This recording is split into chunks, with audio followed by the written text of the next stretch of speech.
이상한 변호사의 영웅 시즌1 맞죠? 시즌2 빨리 만드세요. 내가 알아보니 2024년에 시즌2 나오던데. 너무 오래 기다리게 하는 거 아니야? 얼마 전 종영한 이상한 변호사의 영웅을 보고 해외 팬들이 빨리 시즌2를 만들어달라고 재촉하는 모습은 그렇게 의아한 상황이 아닙니다. 우영우는 한국을 넘어 세계 콘텐츠 시장 제일 높은 자리를 차지하고 있는 작품이기 때문입니다. 하지만 이런 반응들이 특히 중국에서 많이 나오고 있다는 점이 의아한 상황인데요.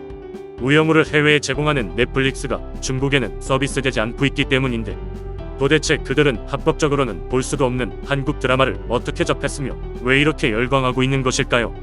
Fantastic Korea.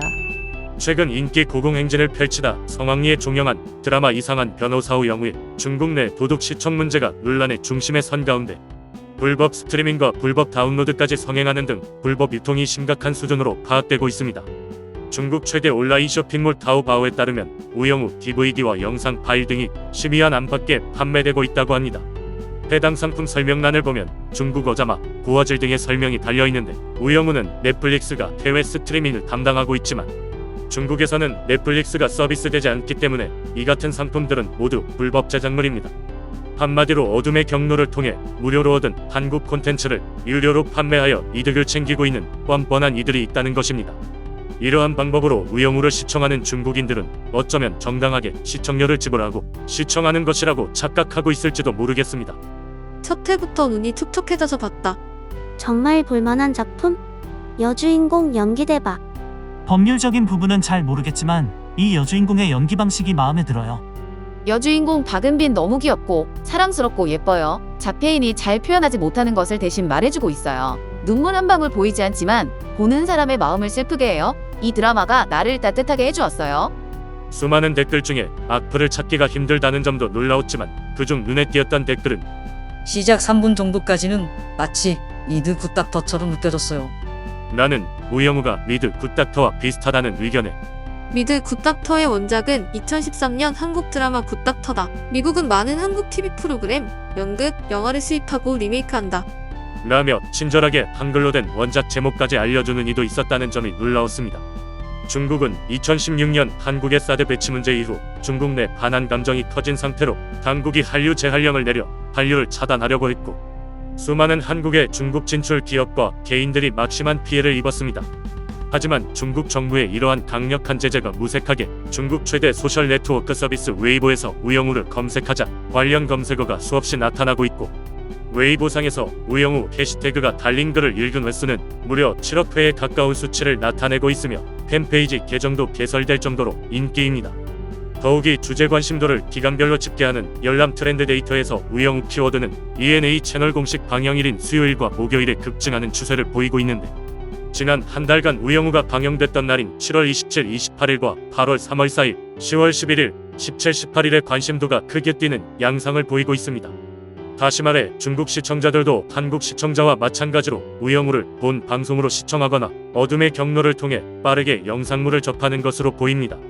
우영우는 이미 지난 18일 종영했지만 우영우 게시물은 하루에도 수백만에 읽히고 있고 본방송부터 촬영 현장 스케치 영상, 인터뷰 기사까지 번역돼 유통되고 있습니다. 방탄소년단의 경우에도 2년 전인 2020년 10월 한미 발전에 기여한 공로로 벤플리트상을 수상하며 한 수상소감 논란으로 중국 여론의 대대적 비난을 받았지만 여전히 건재합니다. Is especially meaningful as this year marks the 70th anniversary of the Korean War. We will always remember the history of pain that our two nations shared together and the sacrifices of countless men and women. 전혀 문제가 없는 것 같은 이 수상소감에 중국인들이 분노한 이유는 한국 전쟁에서 많은 희생을 했던 중국이 수상소감에서 빠졌다는 어처구니없는 이유 때문이었습니다. 샵 방탄소년단 탈덕. 아이돌은 정치에 간섭하지 마라. 조금이라도 빗나가면 큰 손실을 볼 수 있다. 방탄소년단 콜라보레이션 제품 전략 내린 삼성 발견. 나라 앞에 아이돌은 없다. 당시 일부 아미들의 탈퇴 선언이 이어지기도 하는 등 중국 내 BTS 활동이 어려워지는 것 아니냐는 우려를 낳기도 했었지만 소속사가 BTS 일정을 공지하는 BTS 오피셜 중국 웨이보 팔로워 수는 현재 사건이 터진 2020년보다 늘어난 550만 명을 유지하고 있고 최근 BTS 멤버 B의 웨이보 팬클럽 비바는 그룹의 새 앨범 프루프가 지난 6월 10일 발매되자 당일 17만 장을 사들였는데 이는 $349만 어치에 달합니다. 또한 작년 3월 BTS 멤버 정국이 티젠의 콤부차를 마신다고 언급한 이후 약 2주간 중국 수출량이 전월 대비 1800% 폭증하기도 했습니다. 이처럼 중국에서는 한알령이 무색할 정도로 한류의 힘이 큽니다. 한국콘텐츠진흥원에 따르면 2020년 한국 콘텐츠 수출액은 119억 2천만 달러로 전년 대비 16.3% 증가했는데 이 가운데 중화권 비중이 40%에 달할 정도로 만약 한알령 영향을 받지 않았더라면 중화권에서 더욱 막대한 수익을 냈을 것입니다.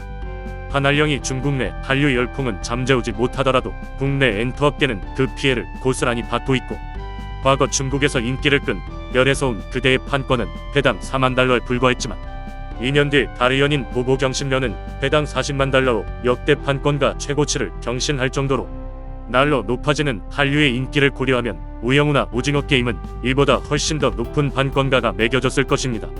최근 문화체육관광부는 우영우의 중국 내 불법 시청에 대해 중국 국가판권국과 비대면으로 회의를 열고 협조를 요청했다고 밝혔습니다.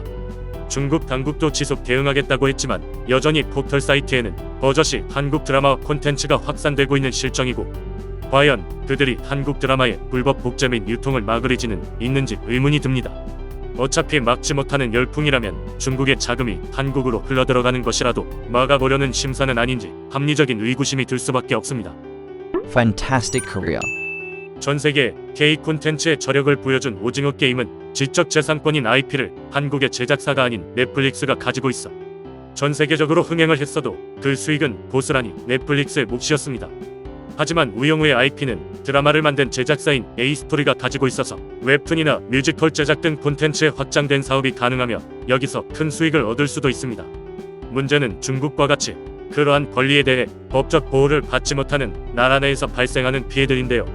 이에 대해서는 정부가 적극적으로 나서서 국내 콘텐츠를 보호하는 데 힘을 보태야 할 것입니다.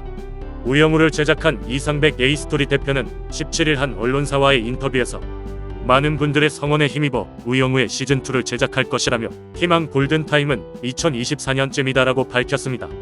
부디 우영우 시즌2가 방영될 때쯤에는 중국의 도둑 시청에 대한 문제가 어느 정도 해소되어 한국 콘텐츠가 인정받는 만큼 온전한 수익도 거두었으면 하는 바람입니다. 이번 소식은 여기까지이며 앞으로도 다양한 분야의 해외 반응으로 찾아뵙겠습니다. 격려의 의미로 구독과 좋아요를 눌러주신다면 영상 제작에 큰 힘이 됩니다.